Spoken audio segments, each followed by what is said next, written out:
Hey everyone, this is Maxwell with StarDude Outdoors, and welcome to part 3.5 in the SubieLiftOZ lift kit installation video. Stay tuned.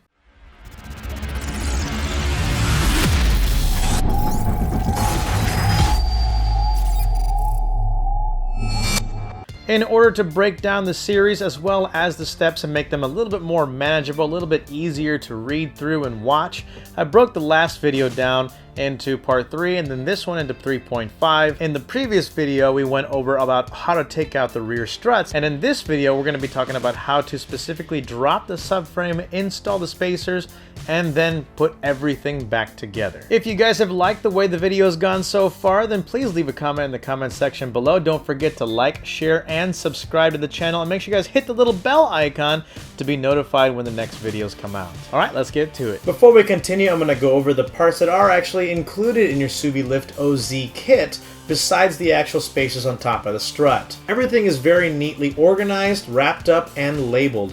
So they come all nicely covered up in foam. So you can see here, these parts are for letter C, and these are all pretty much just different sized spacers and things that are going to work for your vehicle. And these things, like I said before, are great quality. I mean, they're solid. These are heavy chunks of steel. There's no chance that they're going to be deformed or ruined by use. Let's check out for letter B. So some more spacer parts. And then finally we have the spacers for A. And these are going to go under the subframe, helping to lift your Subie. And then finally we have the tail shaft's center bearings.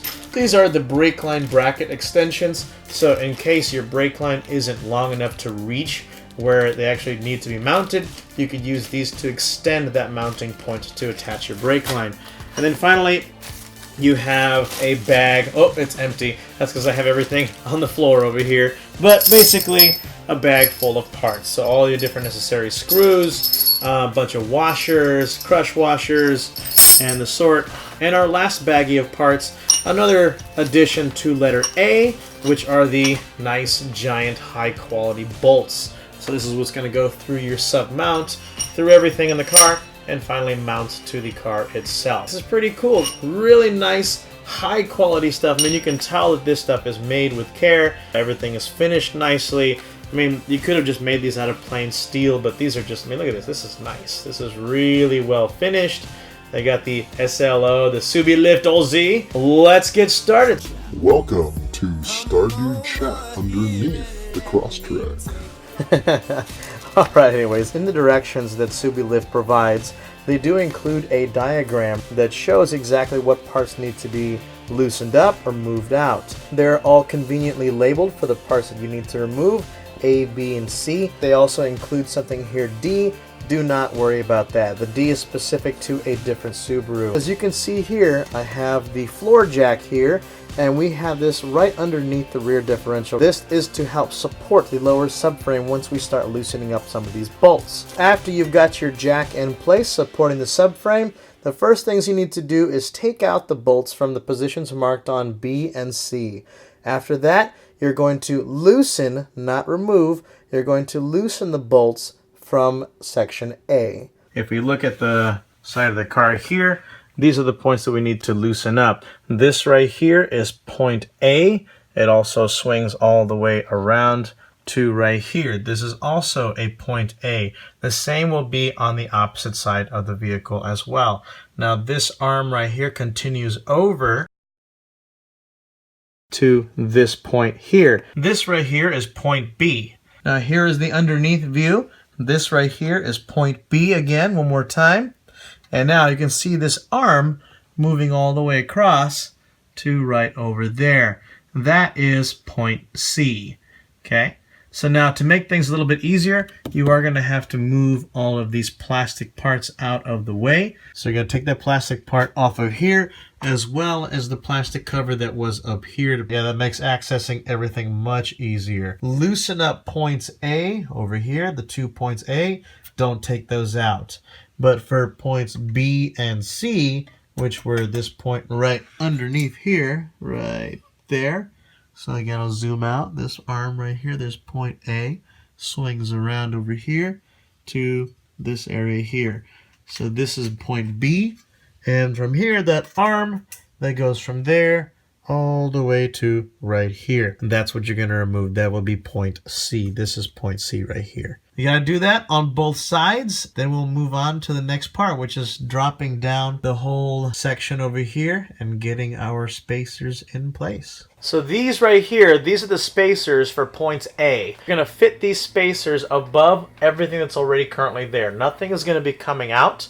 So this is going to go right up here above this point, as well as the same on the other side, and back here on the second point A as well. Point B, you will have these ones right here. And then finally for point C, you have these right here. And SubieLift really does a good job at labeling everything. The packaging was labeled, and also the parts themselves are labeled, so that way there's no way of getting confused. All of the bolts have now been loosened up. It was a pain in the butt to get everything. Definitely invest in a breaker bar. If you don't have one already, get a breaker bar. That will help you tremendously in trying to get all these nice super tight bolts out. So what we're going to happen to do now is loosen up A on all 4 points, and then what that'll do is drop the entire subframe. Have your floor jack here right underneath the differential here, and what that will do is support the weight as it comes down. You don't want it to go boom all of a sudden once you get the 4th bolt out. So what this will do is it'll allow you to unscrew all 4 of your bolts slowly as it comes down, and then drop it down, keeping it nice and balanced at a time, so that way you can change out each one at a time. You can change the spacers out as well as the bolts with the bolts that they have provided you from SubieLift.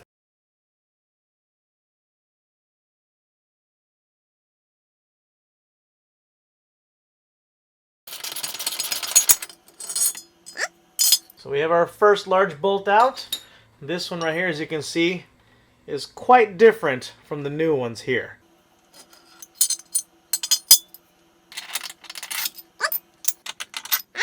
That's bolt number 4. What I'm doing now is just getting everything prepared and organized. I'm putting all the spacers near the points where they need to be put in place. So I have my A here, the second one right there.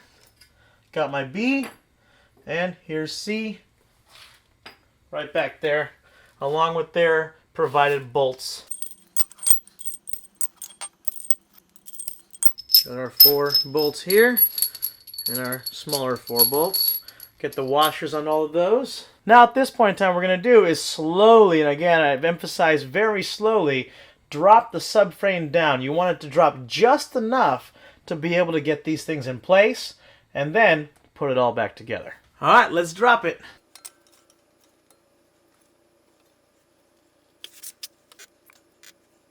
The rear points here on A have enough space already with just that little bit of a drop to put their spacers in. So I'm going to do that now, so that way when I drop these ones down, at least these ones have a little bit of thread in there to keep it slightly balanced. What I noticed right now dropping it down is it's slightly tilted over to the side, so it's not perfectly balanced, but by having these in there, it'll equally balance it out and give it the support that it needs. So when I drop it down even more, I'll be able to put those up there and not worry about this thing tilting over to the side.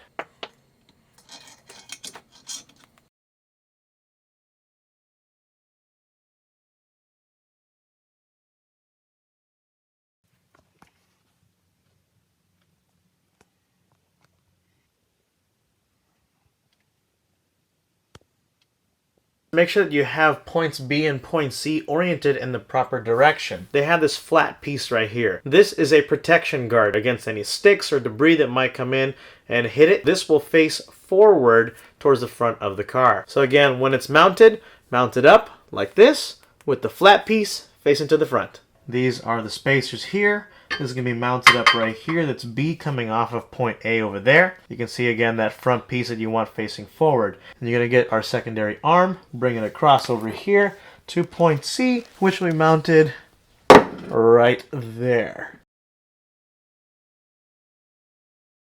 Before refitting this arm up here, we need to make sure that we tighten this down all the way up first. The reason for that is because when you put this up here, this will obstruct some of our view here, or our opening slot right here, to be able to get to these 2 bolts. And one thing to remember again is to make sure that everything is torqued down to the proper specs, which are also all included in the directions. Before you actually secure your rear letter A subframe bolts right back here, I thought of something that might make it a little bit easier for you guys to get your struts back in place. Get the struts in place first, so that way you don't have to fight with this later, trying to push it down and get the strut in there. Put them in their place, so fit it down into the arm here and get the top of the strut in place, so that way when you do bring up the subframe, the strut's already in place and you're good to go. The front A bolts are already in. These are just the rear A bolts that we are dropping down in order to make some space for the struts. Let's see how much easier it is to reinsert our strut.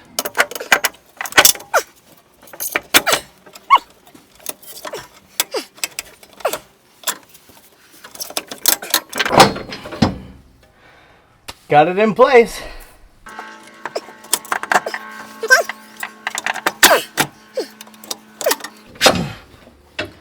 And we got it.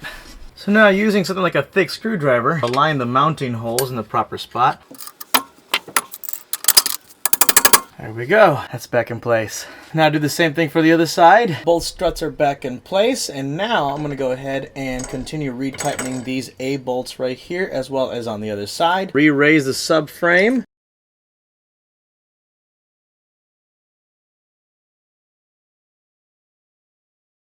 Torque down to spec and we're good to go.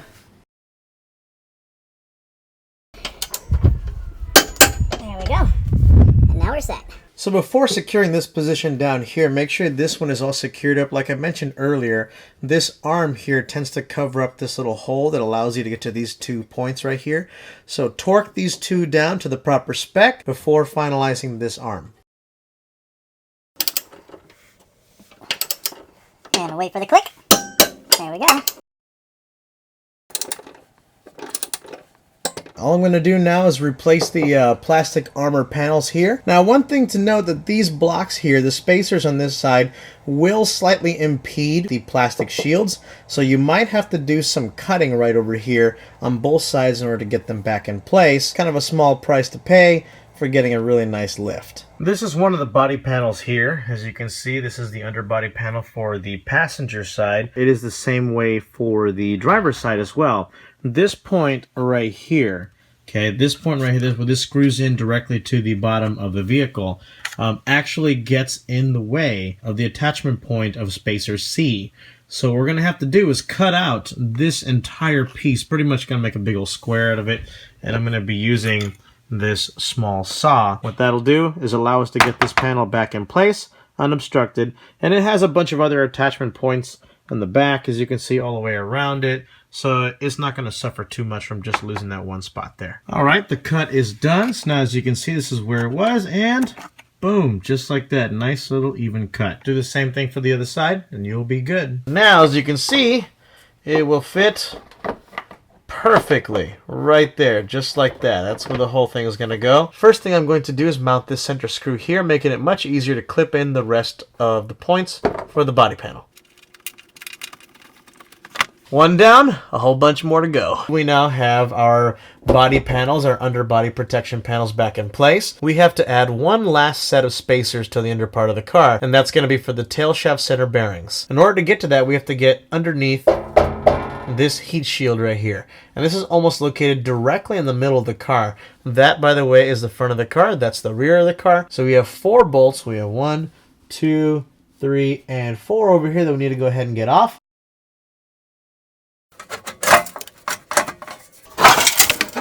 Woo! A lot of stuff came out of that side. The center bearing bolts that we need to replace are these 2 right here and right here. There is a significant amount of weight being held up by these bolts. So as they come undone, you don't want it to come slamming down really hard. So let it down easily, gently, a little bit. There we go. So now we got this one out here. Leave one of them in there to support it while it's there and switch them out now. This right here is going to be the spacer that goes right above it. And then we've got all of our parts.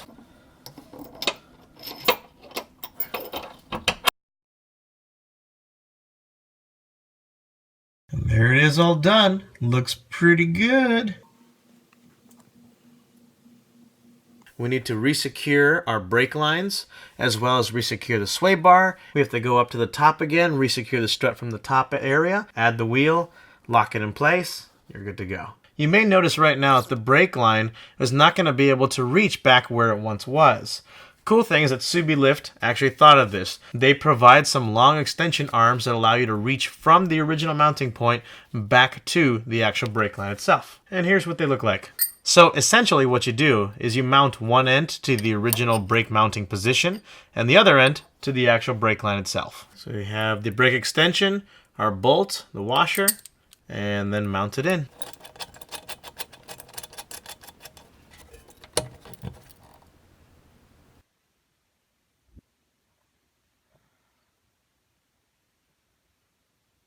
All right, now to reattach the sway bar again.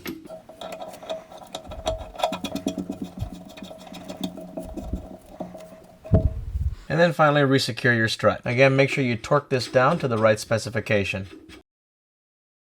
Next, we need to secure the nuts for the top of the struts, and then reassemble all of our body panels.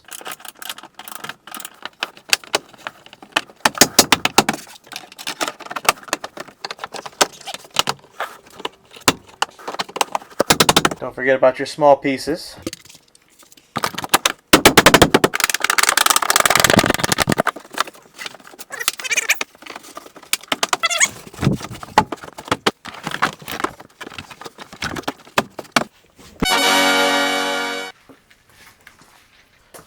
It's time. Let's get this bad boy back on there. Damn. That's insane. Look at that. I mean, I'm sure it's gonna drop a little bit once we actually put it on the ground, but that's pretty cool.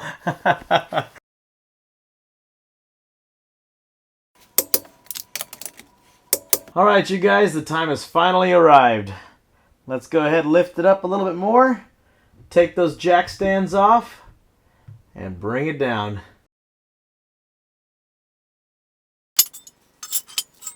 Just ease it down.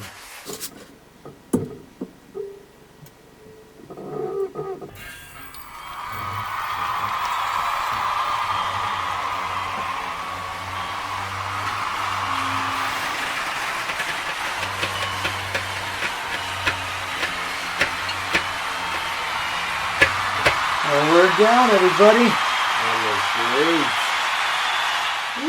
That about wraps it up, everyone. You should now know exactly what it is that you need to do in order to install your SubieLiftOZ spacer installation lift kit. I sincerely hope that this series has helped you guys out. If you have any comments or questions, please leave them in the comments section below. If you like the way this video went out, if you like the previous videos, please make sure you subscribe if you haven't done already, and make sure you hit the bell icon. That way you can be notified when the new videos come out. And really, please do let me know if you use my videos to help you out with your installation. Or even better, send me a photo. Get onto our Facebook at StarDude Outdoors. Send me a photo of your installation process, and I'd be happy to feature you guys on our page. If you'd like to order your own SubieLiftOZ spacer installation kit for your Crosstrek or whatever other Subaru you might have, use my discount code StarDude05 to get 5% off of your order. I really appreciate you guys watching the videos. Make sure you guys watch part 4. That'll be coming out soon as well. Thanks again, and I'll see you next time on StarDude Outdoors.